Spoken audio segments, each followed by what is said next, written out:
Hola a todos. Os voy a leer un fragmento que está incorporado en el libro El encuentro con la sombra,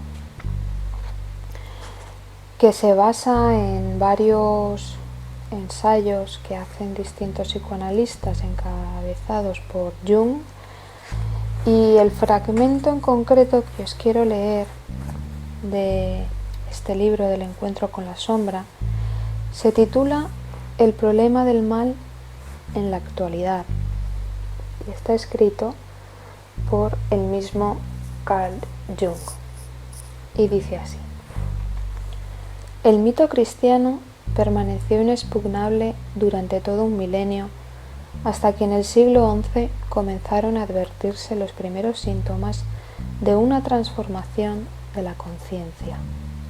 A partir de ese momento, la inquietud y la duda fueron en aumento, hasta que, a fines del segundo milenio, vuelven a percibirse los atributos de una catástrofe mundial que amenaza a la conciencia. Esta amenaza consiste en una hipertrofia de la conciencia, una hibris, en otras palabras, que puede resumirse en la siguiente frase: no hay nada superior al hombre y sus hazañas. El mito cristiano ha perdido su trascendencia y con ella ha desaparecido también la noción de totalidad ultramundana propuesta por el cristianismo. A la luz sigue la oscuridad, la otra cara del Creador, y este proceso ha alcanzado su punto culminante en el siglo XX. Esta emergencia del mal, cuya primera erupción violenta tuvo lugar en Alemania, coloca al cristianismo frente al mal, representando por la injusticia, la tiranía, la mentira, la esclavitud y la opresión de la conciencia, y revela hasta qué punto el cristianismo ha sido socavado en el siglo XX. El mal ya no puede seguir justificándose con el eufemismo de la privatio boni, y se ha convertido en una realidad determinante que ya no puede eliminarse del mundo por medio de una simple paráfrasis. A partir de ahora debemos aprender a controlarlo, porque va a permanecer junto a nosotros, aunque de momento resulte difícil concebir cómo podremos convivir con él sin experimentar sus terribles secuelas. En cualquier caso, lo cierto es que necesitamos una reorientación, una metanoia. Permanecer en contacto con el mal supone correr el riesgo de sucumbir a él. Sin embargo, ya no podemos seguir sucumbiendo, ni siquiera al bien. Un bien en el que caemos deja de ser un bien moral. No se trata de que se convierta en algo malo, sino de que el mismo hecho de sucumbir puede generar todo tipo de problemas. Cualquier forma de adicción, ya se trate de la adicción al alcohol, a la morfina o al idealismo, es mala.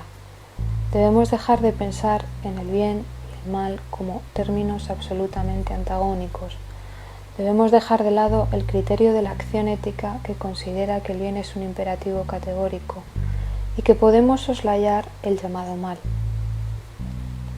De este modo, al reconocer la realidad del mal necesariamente, relativizaremos al bien y al mal y comprenderemos que ambos constituyen paradójicamente dos mitades de la misma tonalidad.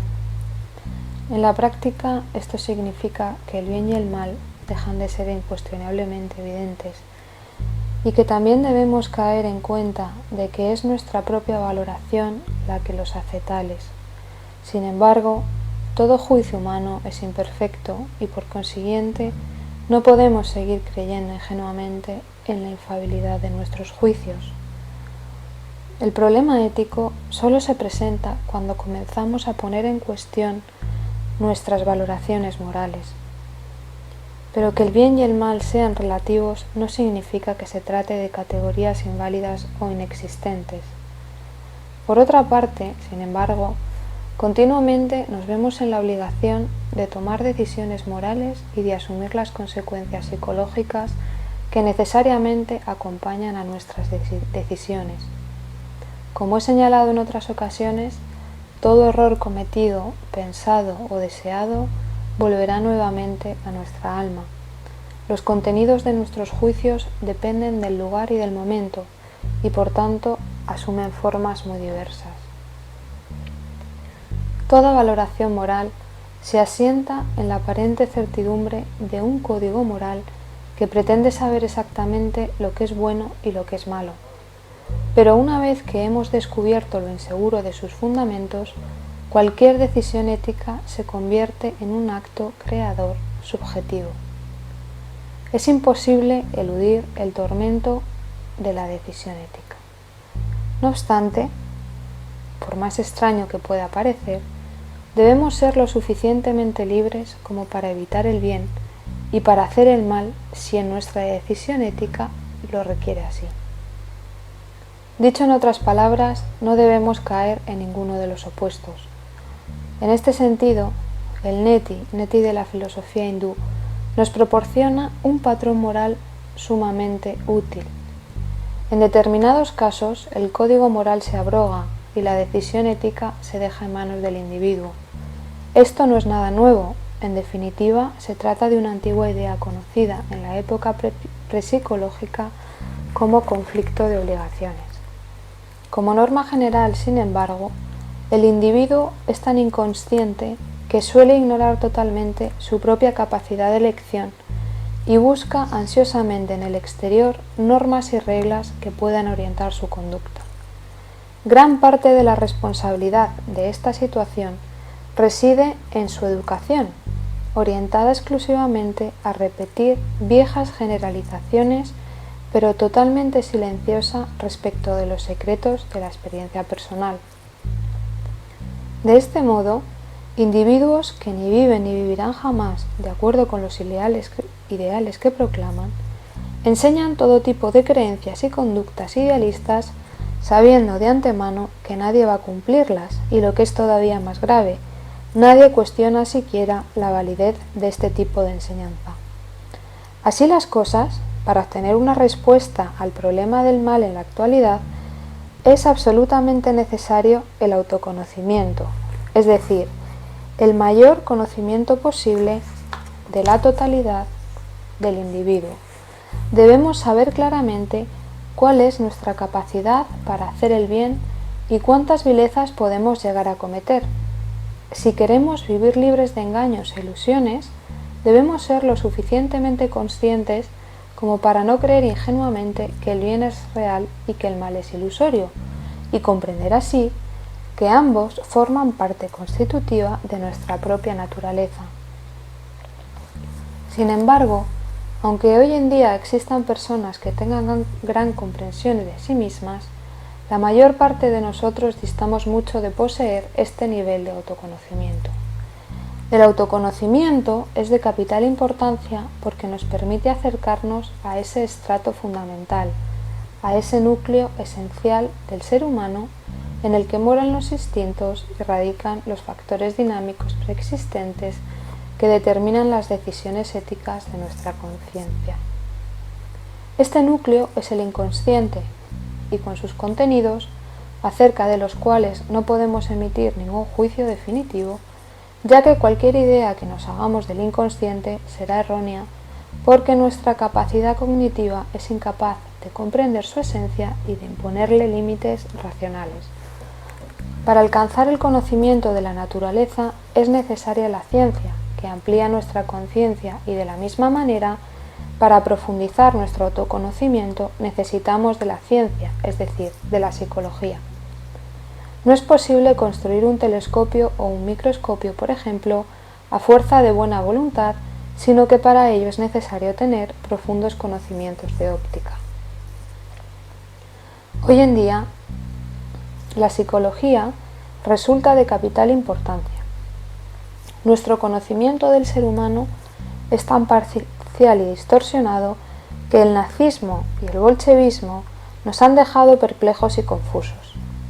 Estamos frente al mal y no solo ignoramos lo que se halla ante nosotros, sino que tampoco tenemos la menor idea de cómo debemos reaccionar. Y aunque supiéramos responder, seguiríamos sin comprender cómo ha podido suceder esto.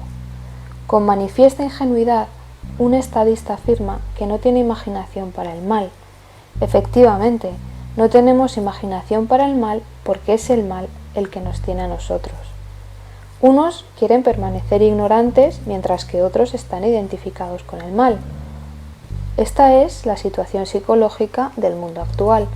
Hay quienes se llaman cristianos y creen que pueden aplastar el mal a voluntad, mientras otros, en cambio, han sucumbido al mal y ni siquiera pueden ver el bien.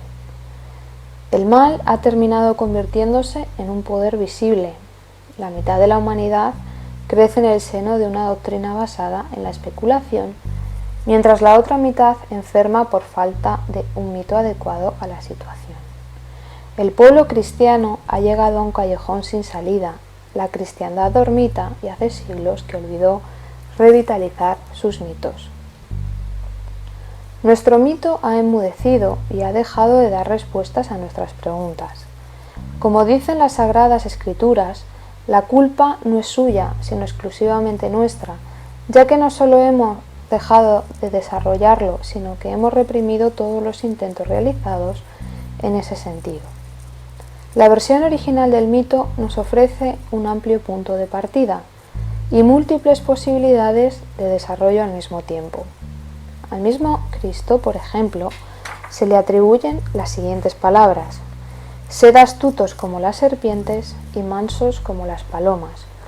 Pero ¿para qué se necesita la astucia de la serpiente y qué tiene que ver esta con la inocencia de las palomas? La cristiandad sigue sin contestar la antigua pregunta gnóstica: ¿de dónde proviene el mal? Y la cauta insinuación de Orígenes de la posible redención del mal sigue siendo calificada como herética.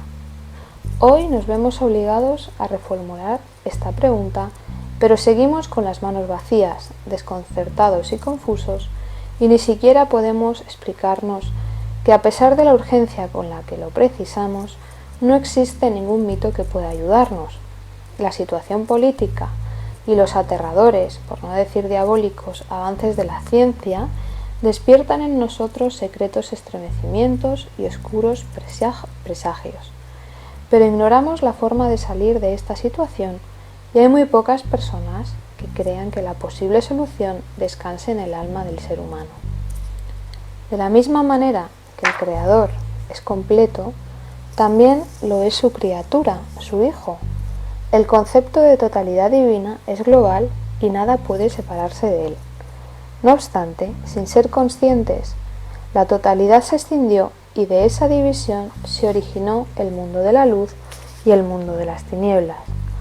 Esta situación, como podemos advertir en la experiencia de Job o en el ampliamente difundido libro de Enoc, pertenecientes al periodo inmediatamente precristiano, estaba claramente prefigurada antes incluso de la aparición de Cristo. El cristianismo perpetuó posteriormente esa escisión metafísica. Satán, que en el Antiguo Testamento pertenecía todavía al entorno próximo a Jehová, constituyó a partir de entonces el polo eterno diametralmente opuesto al mundo divino. No se le podía extirpar.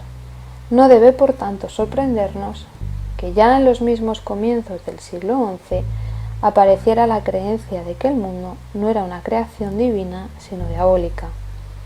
Esta ha sido la nota predominante que ha caracterizado la segunda mitad del León cristiano, después de que el mito de la caída de los ángeles explicase que eran esos ángeles caídos los que habían enseñado al hombre el peligroso conocimiento de la ciencia y del arte. ¿Qué hubieran dicho esos viejos narradores de haber presenciado el desastre de Hiroshima?